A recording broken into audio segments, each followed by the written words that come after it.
Hello, Fanduel fans. Welcome back to football. I'm Jay, and I'm going to be walking you through my favorite players for week one at every position. Let's start with the quarterbacks.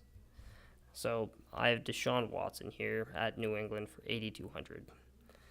The Patriots defense always starts off the season slow. We saw it last year against Kansas City. They looked bad. They got blown out.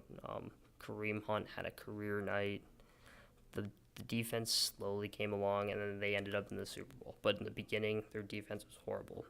I think it's going to be the same way again this year. Another reason I think Deshaun Watson would be a good play is because the Patriots lost Malcolm Butler in free agency to the Titans. So they have one less corner to contain DeAndre Hopkins. All they have now is Stephon Gilmore. And one more reason to play Deshaun Watson is because he's a mobile quarterback and he gets rushing yards and occasionally a rushing touchdown. My second guy, Cam Newton. He has a very, very high ceiling because he's a mobile quarterback. He's basically a running back that can throw. One concern I have about playing him, though, is that Dallas likes to chew the clock when they have the ball. They love to just pound the rock 2 times.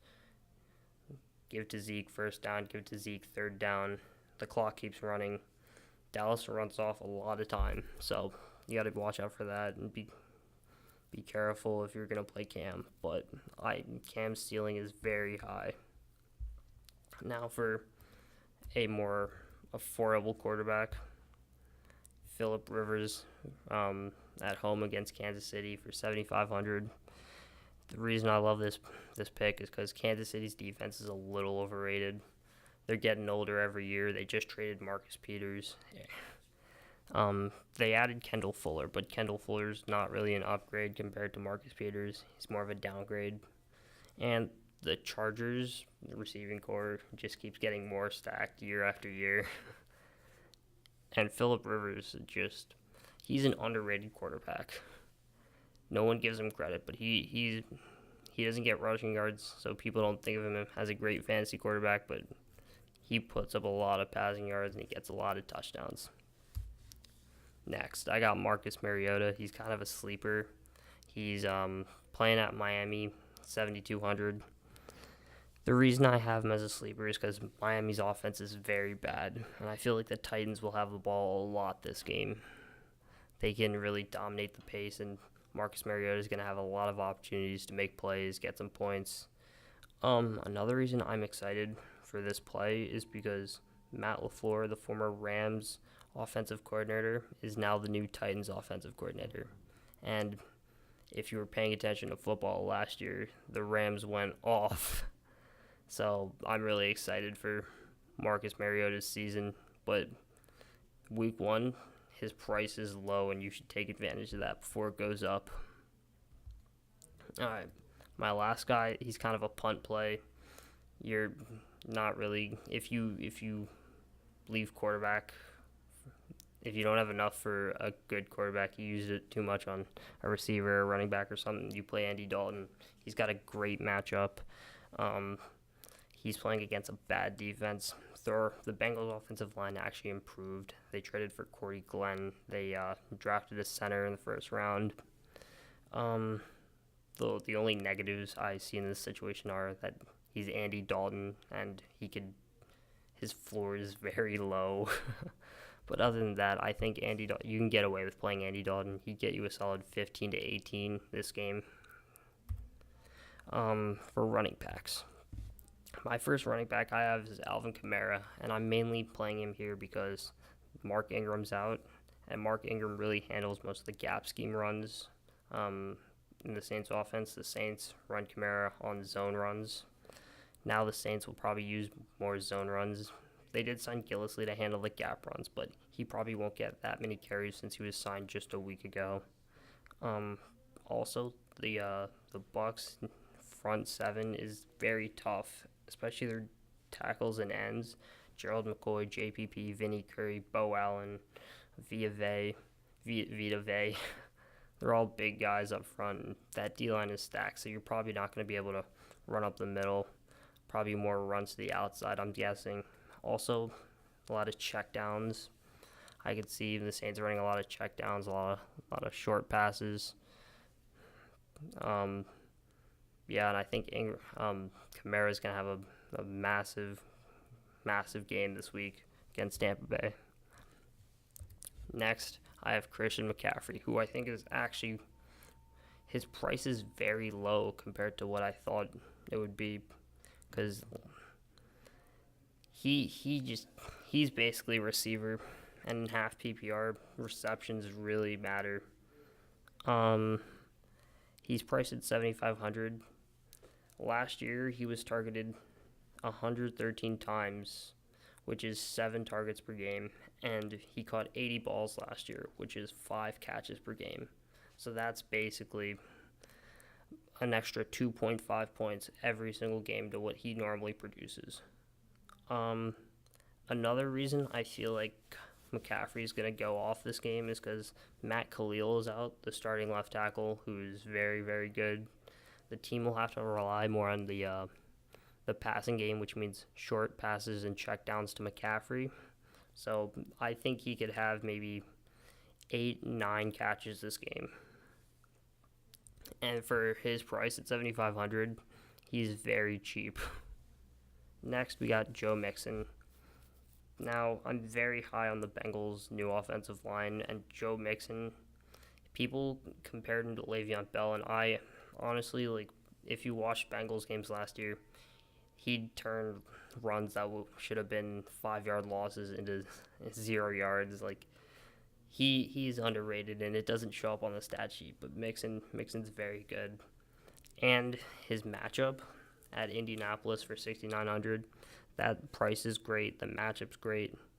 Yeah, and I honestly think Joe Mixon could be a sleeper this year, not just for this week, but fantasy in general. Next, I have Alex Collins at Buffalo. Alex Collins is really just a pounder. He just gets what the offensive line gives him, but the Ravens' offensive line is kind of decent. The reason I love him here is because Buffalo's offense is bad. Nathan Peterman's starting, and I don't trust them to sustain drives. I feel like the Ravens will go up early. They'll be trying to run out the clock most of the game, which means Alex Collins will get a lot of touches. And his price isn't bad. One guy, if you need a really cheap option, is Chris Thompson at Arizona for 6,200. He's very low priced. Although AP is starting, he will get all the passing down work. His PPR value is very high because he has Alex Smith as his quarterback, and Alex Smith loves throwing to his checkdowns. The only thing I'm concerned about in this game is that Arizona's defense is good, so you have to watch out for that. But other than that, I think Chris Thompson could have a good low-key 8-9 if you need that, and you need it for someone cheap.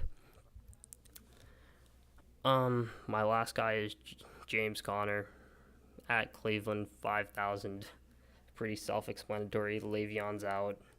His price is low for a starting running back who's going to get all the touches. His O-line is great. You should basically just play James Conner, put him in your lineup. He's too cheap not to play. So next, wide receivers. Antonio Brown at Cleveland for 9,000. One reason I love this matchup is because AB is just a fantasy monster, and he's playing the Cleveland Browns secondary, who are very young and inexperienced. Terrence Mitchell and Denzel Ward aren't going to be able to cover AB. Demarius Randall is probably the only average player, I'd say, in that secondary. But the Cleveland secondary is not good, and AB is going to feast. Next, we have DeAndre Hopkins. Hopkins finally has Deshaun Watson back, and when Deshaun Watson's there, Hopkins just goes off. As you can see in the fact, Hopkins had 76 targets, 45 catches, 609 yards, and 7 touchdowns in the 7 games that Watson played in, which is ridiculous production. Anyways, I really love Hopkins in this game. and I think that they're just going to feed him the ball. Another guy I love is AJ Green at Indianapolis for 8,400. Um, the Colts secondary is not good. Besides Malik Hooker, I don't think they have many guys who can check AJ Green, and the Bengals offensive line has improved. So I think that Dalton's going to get him the ball. Also, 8,400 is relatively cheap for a star player. So I think you should play AJ Green before his value skyrockets. 8,400 is pretty cheap for him. The next guy I have is Larry Fitzgerald versus Washington. Now I know that Norman's going to be on him, but look at his quarterback, Sam Bradford. Bradford loves to throw between the line of scrimmage to 15 yards. That's his bread and butter area, and that's also Fitz's bread and butter area. That's where Fitz makes his living. Line of scrimmage to 15 yards. That's Fitz's territory, and I think that Bradford's gonna love throwing to him. So 7,300 for Fitz might be a good play. Last, I got Keelan Cole at the Giants for 4,500. He might not do well, but he's min price and he's a number one receiver. So if you need someone to plug because you've been spending elsewhere a lot, Keelan Cole's a great guy to play. So for tight ends, I have Delaney Walker at Miami for 6,100. As I said before, I think Tennessee will control the tempo of this game, and Delaney will have a lot of opportunities. He's also very consistent. He'll get you a solid 11 most of the time if you play him, and I think that Delaney's probably a very safe pick this week if you're trying to go safe. Now for a little more risky pick, I have Jordan Reed at Arizona for 5,800. Alex Smith loves throwing to his tight ends, and Jordan Reed is deadly with the ball in his hands, so this could be something to watch. Jordan Reed's injury issues is the reason people don't really value him in fantasy, but he's not injured right now, so you might as well play him while his price is still low. Another guy who's kind of injury prone, but he's very talented, is Tyler Eifert at Indianapolis, which is a bad defense. Eifert's healthy for now, so maybe if you need a cheap tight end who could have a high ceiling, that's Tyler Eifert. And last, I got my defenses. So first, I have Ravens defense. They're the most expensive defense at 4,800. The Bills offense is not good. I don't think Nathan Peterman can carve anyone up. I don't think they can sustain drives. I think the Ravens will control the pace of this game. The only player I'm really concerned about is Shady McCoy. And the only thing you also need to worry about is Jimmy Smith's suspension, which is 4 games. The Saints defense at 4,600 is a little cheaper, but they're playing the Bucs at home, and Jameis is out. So the Bucs offense is going to be pretty hindered. Ryan Fitzpatrick, I don't think he can get the job done. I think Marshawn Lattimore can lock down Mike Evans. The Bucs are starting Peyton Barber, so we'll see. But I don't think the Bucs have many weapons, and the Saints defense really looked good last year. I think they can have a defensive touchdown. I'm really feeling a defensive touchdown out of this game. The last defense I have is Titans defense at 4,200. They're very cheap, and I think they're a very underrated defense. They're stacked. Their D-line is pretty deep. Their corners are deep. Their safeties are very good, and the Dolphins' offense is very bad. So I think if you play Titans defense at 4,200, that's a great defense against a bad offense for a cheap price. It's a steal. Anyways, those were my picks for week 1. Tell me how they do. Have fun watching football, and I'll catch you later.